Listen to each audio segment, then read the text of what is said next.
Start recording. 3 મિત્રો. પહેલો એવો મિત્ર હતો કે 24 કલાક સાથે રહે, અને બીજો મિત્ર એવો કે જરૂર પડે ત્યારે સાથે હોય. ત્રીજો મિત્ર એવો કે રેર કેસ તમને જોવા મળે, બહુ ઓછો દેખાય. હવે એક વખત એવું બન્યું કે કોર્ટમાં જવાનું થયું, એટલે પહેલો મિત્ર કે જે 24 કલાક સાથે રહેતો હતો ને એને પહેલાં પૂછ્યું કે તું મારી સાથે કોર્ટમાં આવીશ?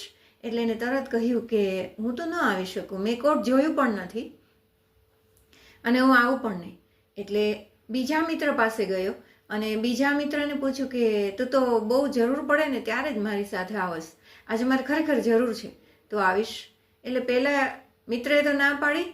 બીજા મિત્રએ કહ્યું કે હા, હું કોર્ટ સુધી આવીશ, તને મૂકવા આવીશ, પણ તારી સાથે કોર્ટમાં અંદર નહીં આવું. અને ત્રીજા મિત્ર પાસે ગયા અને કહ્યું કે તું તો રેર કેસ દેખાશ, પણ આજે ખરેખર મારે તારી જરૂર છે, તું આવીશ? એટલે એ મિત્રએ એવું કીધું કે હા, હું તારી સાથે કોર્ટમાં આવીશ અને અંદર આવીને તારા વિશે જુબાની પણ આપીશ. અને આ 3 મિત્રો કોણ છે ખબર છે? પૈસો, પરિવાર અને પ્રભુ. આ 3 મિત્રો છે.